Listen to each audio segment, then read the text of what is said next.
Hello, entrepreneurs. Welcome to another episode of Entrepreneurship with Veronica. I'm Veronica, and today we're going to be talking about working from home.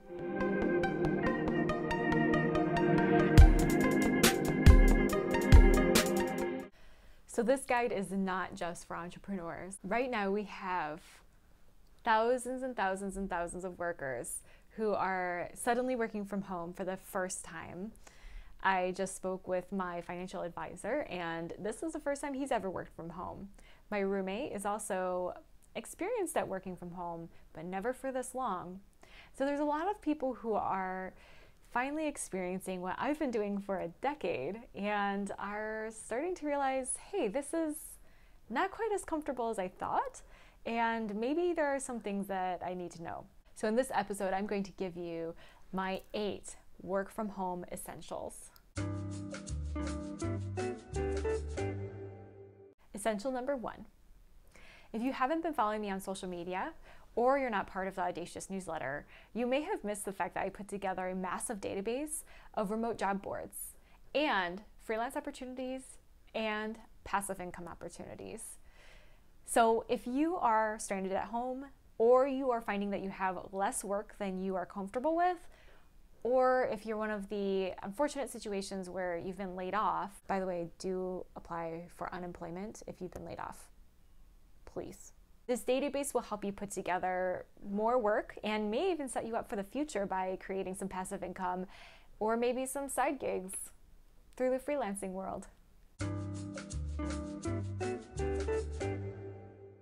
Essential number 2, open all your windows.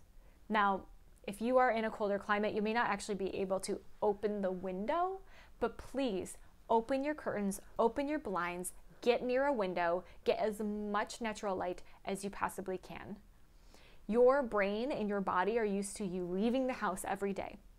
And if we're not able to do that, that means that things are gonna start feeling kind of weird, like being boxed in. Our brains require sunlight in order to be healthy. In fact, sunlight is how we synthesize vitamin D.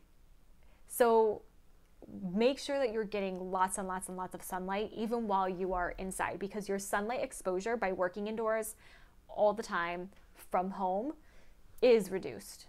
Sunlight also will energize you just in general. It will tell your brain, hey, it's time to be on, it's time to be awake. So you're going to perform better in your work duties by being exposed to a lot of natural light. If you don't have natural light, then maybe it's time to buy a natural light lamp. That one you were thinking about getting every winter but never have. I'll put a link below as to one of my favorites that goes warm light and cool light. So it will be natural light in the daytime and warm light at night to help put you to sleep.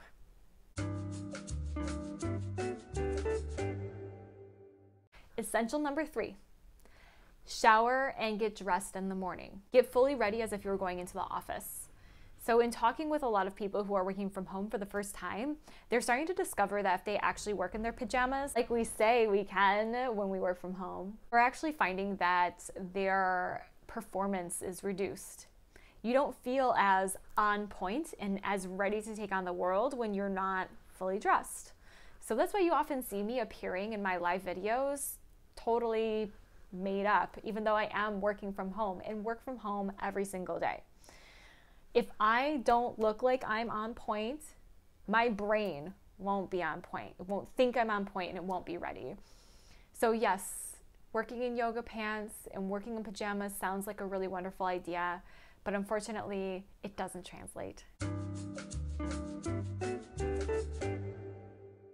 Essential number 4, schedule your lunch break. Working from home, I have found that, especially being my own boss, no one's setting my schedule for me. And that means that I end up working sometimes without eating at all. And then of course I get really mad at the computer, and it's not actually because I'm mad at the computer, I'm just hangry. Please schedule your lunch break. You need to take a break in the workday in general anyway, but lunch and eating is really important for your body. So step aside from the work, make sure you put a gap in your meetings or whatever you're doing, go into another room and make your lunch. If possible, and if you're in a warmer climate, Eat your lunch on your doorstep. Go outside. Keep your social distancing, but go outside so that you can eat lunch in a different environment, not at your desk. Because again, working from home, cabin fever is a higher risk. Essential number 5, keep your work hours. So when I first started working from home, I thought, man, I can make my own schedule. I can work whenever I want. I can work in the evening. I can work in the morning. I can wake up in the middle of the night and work if I want to. This didn't make me good at work. We all want to be good at what we're doing. And not keeping a steady schedule means that your brain doesn't know when it's time to work and when it's time to do something else. So you're not going to perform as well. Now, you can work at different times in the day if you want to, but I definitely recommend setting a schedule and sticking to it. That will train your brain to make sure that you are on when it's time to be on, and that you get to relax when it really is time to relax. This will also keep you from overworking, because time does tend to slip by when we're working from home.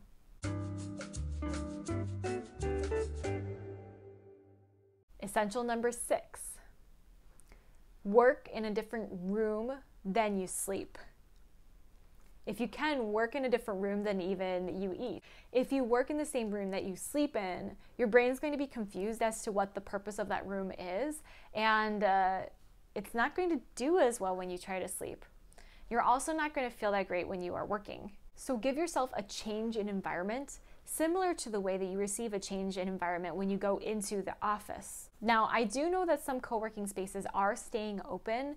They've just separated the desks and have a lot more cleaning supplies available to you.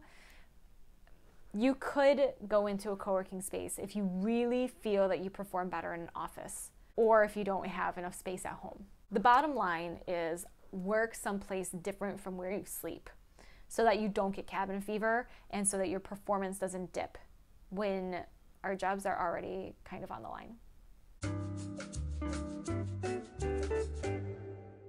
Begin and end your workday with a review.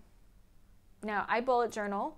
In fact, I'm using my bullet journal in order to make this video. And so every morning I review what is on my schedule, what I have to do, who I'm going to be meeting with, what I want to accomplish.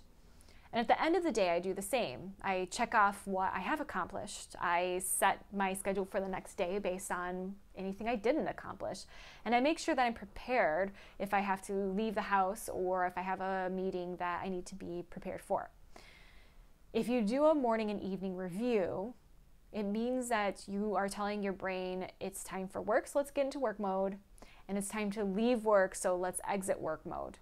Doing these reviews will help bookend your day and help you feel like you know what you've accomplished when you don't have coworkers to reflect back on you.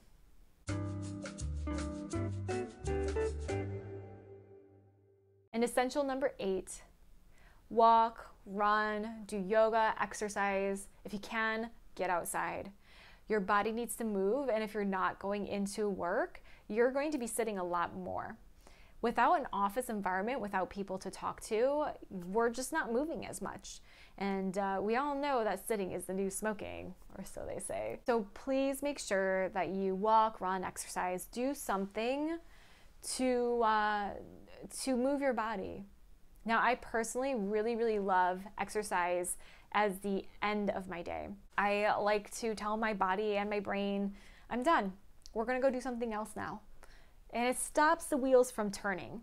The thing that happens when you don't have an office or a different environment to tell your brain that it's work time or it's home time is that your brain won't stop ticking on what's going on at work. So having some sort of ending activity is really important. And again, I really like exercise for that. Otherwise, exercise in the morning. But please make sure that you are exercising and moving your body, even if you can't go to the gym, because you need it. You need it. You need it. All right, so that's my quick and dirty work from home guide. If you have any other ideas, please pop them in the comments below. I'd love to know what you're learning about working from home, or if you're a seasoned work from home professional like myself, what have you learned over these years? Was there anything I missed? And of course, if you're struggling with any of this, I'm always available for a quick call. My 15-minute calendar link is below. And if you know somebody who's struggling working from home, share this video to them. We're all in this together. All right, folks, see you next time.